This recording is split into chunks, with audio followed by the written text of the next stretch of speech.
In today's video, I'm going to be talking about 5 things I dislike about the Samsung Galaxy A56. Stay tuned.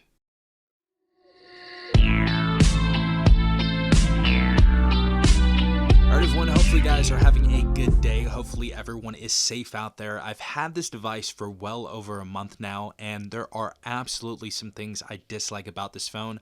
Now, I'm not crapping on this phone. I really do think this is a good device. It's definitely something in the market that is needed still. I think the A series and the A50 series in general is one of the most popular series for a reason. But there are some things I don't like about this device, and in this video we're going to be talking about those right now. So first and foremost, we're going to show you some video right now.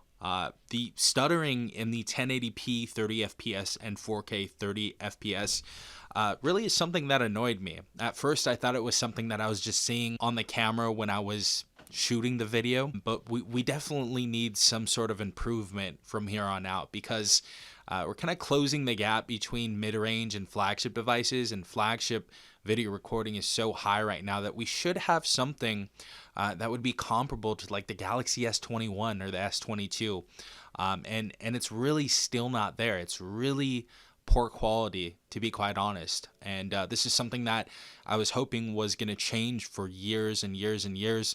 And we still haven't got there with 30 FPS. And this is a weird thing because, as you guys can see, this is 60. 60 looks much better.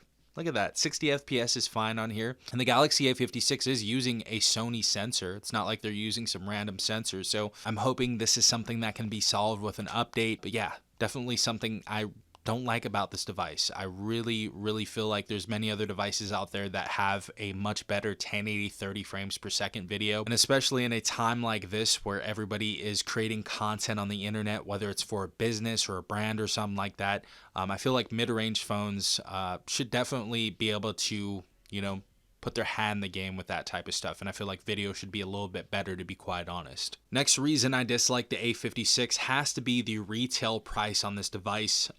It's $499, and I definitely think that is way too high for this device, especially since the Galaxy S24 FE with a better processor, better camera, better specifications in general is essentially the same price now. And if you go in the used market, it's definitely going to be the same price. It's going to be matched right there. So I'm saying this just because the skeptic in me feels like they're going to be releasing this device in the United States at $499 still. I really hope they don't do that. I really hope they release it at like $399. There are people that would still buy it at $499, and overall I don't think it's a terrible device at $499 whatsoever. I think it's a really decent device overall, but I wouldn't pay $499 personally, and I'm hoping that they drop the price tag when they release it in the US. Next thing I dislike about the A56 has to be that there is no wireless charging in 2025. And as you guys know, there's many $500 devices out there that do have wireless charging. So I just feel like we were finally going to get that with the A56, and we just didn't.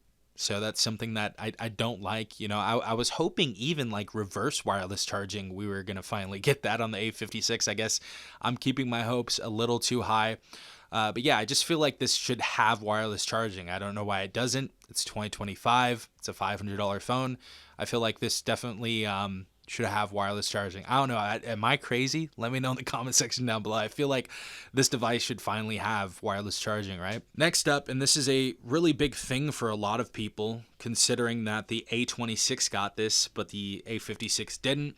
And that is no SD card support. So this kind of brings up a suspicion in my mind, making me feel like they're getting rid of that because they're going to be doing eSIM only on the A57 and later devices. So hopefully I'm not correct about that, but it looks like we're going in that direction.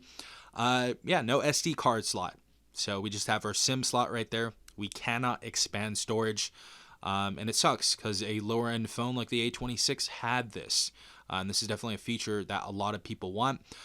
Let me know in the comment section down below. Is this valuable to you? Is the SD card expansion valuable to you? Let me know. And last but not least, I think it's the obvious one.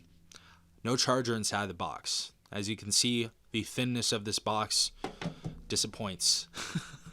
Obviously, this is a thing, especially in the US, that a lot of companies don't practice anymore. They don't really put a charger inside the box. But a lot of the time, there are people switching from iOS to Samsung, or iOS to Motorola, or iOS to Sony, or whatever other Android phone is out there, and they don't have a Type-C charger because they've had an older iPhone or something like that. So it just kind of sucks that we don't have a charger in the box anymore, and that's something the United States has kind of accepted. Overseas, it's a lot different, and especially if you're someone outside the United States. I'm sure you guys have experienced the charger in the box, and a case in the box, and stickers in the box, and a screen protector with a lot of the devices that you have. So yeah, it just kind of feels like there's really no unboxing experience with something anymore unless you're getting like an iPhone or something like that. And that is just due usually to the premium materials that they use with the box. Anyway, yeah, no charger in the box. I'm not trying to be a little crybaby, but I know this is something that a lot of people have brought up in the past about this device. But yeah, guys, those are the 5 things I dislike about the Galaxy A56. Again, I'm not trying to crap on this phone. I really do like this phone overall. It has some great stuff in it. It has a very, very premium build, one of the sexiest mid-range phones out there. Beautiful display, beautiful gaming performance with the Exynos 1580. And overall, I feel like this is a solid device, but these are just 5 things I hate about this device.